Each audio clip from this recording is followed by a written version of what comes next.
Hi friends, నేను మీ నష్రుద్దీన్. ఈరోజు వరుణ్ సందేశ్ నటించినటువంటి విరాజీ ఒక డిఫరెంట్ ప్యాటర్న్లో వచ్చిన ఈ మూవీ 1 గంట 40 నిమిషాల రన్ టైంతో థియేటర్లో రిలీజ్ అయ్యి ఓ మోస్తారుగా ఆడుతున్న ఈ చిత్రం గురించి ఈరోజు తెలుసుకుందాము.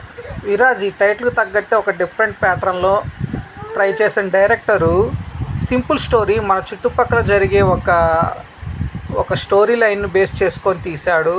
సహజంగా సిటీస్లో ఉండే వాళ్ళకి స్టోరీ లైన్ బాగా అవగాహన ఉంటుంది. సిటీస్లో వీకెండ్ అనగానే లాంగ్ ట్రిప్లు వేయటం సహజము.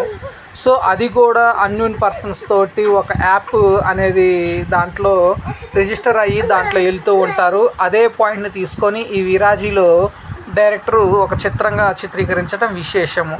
సింపుల్ స్టోరీ లైన్ వచ్చేసి ఒక డాక్టరు, ఒక పోలీసు, ఒక నర్సు, ఇట్లా డిఫరెంట్ పొజిషన్స్లో ఉన్న వాళ్ళని తీసుకొని ఊరు బయట ఉన్న ఒక పాడుబడ్డ పిచ్చాసుపత్రికిలో తీసుకెళ్తాడు. అక్కడ ఒక పార్టీ ఉందని. సో అది తీరా చూస్తే అది పార్టీ కాదు, వాళ్ళందరినీ ఒక టైప్లో గ్యాదర్ చేసి వాళ్ళందరినీ బంధించారనేది వాళ్ళకి అర్థమవుతుంది. సో ఓవరాల్గా ఈ సినిమా చూస్తుంటే ఎలా అనిపిస్తుందంటే, ఇంత సిల్లీగా డైరెక్టర్ ఎట్లా తీశాడు, ఆ మాత్రము ఇంత టెక్నాలజీ ఇంత మెచ్యూర్గా ఉన్న టైంలో కూడా సెల్ ఫోన్ ఎలా లేదు అంటే ఎలా బిలీవ్ చేశారు. At a same time even forest ఏరియాల్లో కూడా సిగ్నల్స్ ఉండే ప్రదేశాల్లో అక్కడ సిగ్నల్స్ లేకపోవటం ఏమిటి, ఇటువంటి సిల్లీ రీజన్స్ చాలా ఉన్నాయి ఈ మూవీలో. ఓవరాల్గా చూసుకున్నట్లయితే వరుణ్ సందేశ్ కమ్బ్యాక్ మూవీస్, ఈ మధ్య వచ్చే మూవీస్ అన్నీ ఒక డిఫరెంట్ ప్యాటర్న్లో మంచి నటన వైవిధ్యంగా ప్రదర్శించటం విశేషము. అట్లానే ప్రతి సినిమాకి కమ్బ్యాక్ మూవీస్కి వచ్చేసరికి అతని నటనలో పరిణితి అనేది చెందినట్టు చూపిస్తున్నాడు. చాలా బాగా ఆకట్టుకున్నాడు. ఓవరాల్గా ఈ సినిమాని డైరెక్టర్ పాయింట్ ఆఫ్ వ్యూలో కన్నా Varun Sandesh acting point of వ్యూలో అయితే చూడొచ్చు వన్ టైం.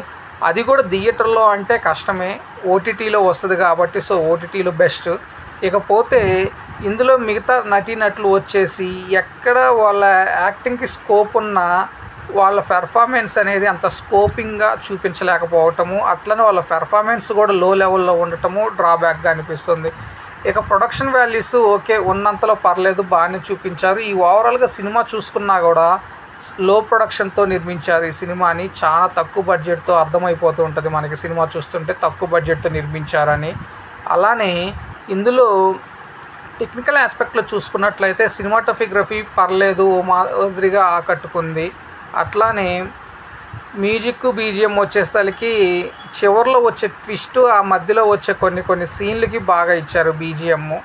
ఆ తదనంతరం వచ్చే సన్నివేశాలను అంతేం ఆకట్టుకోదు. క్లైమాక్స్ కోసమైతే ఈ మూవీని ఒకసారి చూడాలి. ఎందుకంటే ఈ సినిమా చూస్తున్నంతసేపు మనకు ఒక అవగాహన అనేది వస్తుంది. అవగాహన ఏంటంటే నెక్స్ట్ ఏం జరుగుతుంది, క్లైమాక్స్ ఇదే కదా ఇచ్చేది, క్లైమాక్స్లో ఇదే కదా రివ్యూల్ అయ్యేది అనుకుంటాము. బట్ డైరెక్టర్ ఆ ఒక్క పాయింట్ని మటుకు చాలా డిఫరెంట్గా థింక్ చేసి కొత్తగా ఆలోచించి కొత్తగా ప్రయత్నించాడు. అఫ్కోర్స్ సక్సెస్ అయ్యాడు కూడా.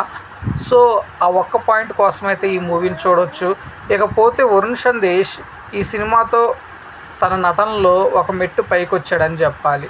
ఓవరాల్గా చూసుకున్నట్లయితే ఇది థియేటర్లో చూసే చిత్రం అయితే కాదు, ఓటీటీలో అయితే బెస్ట్, వన్ టైం వాచబుల్.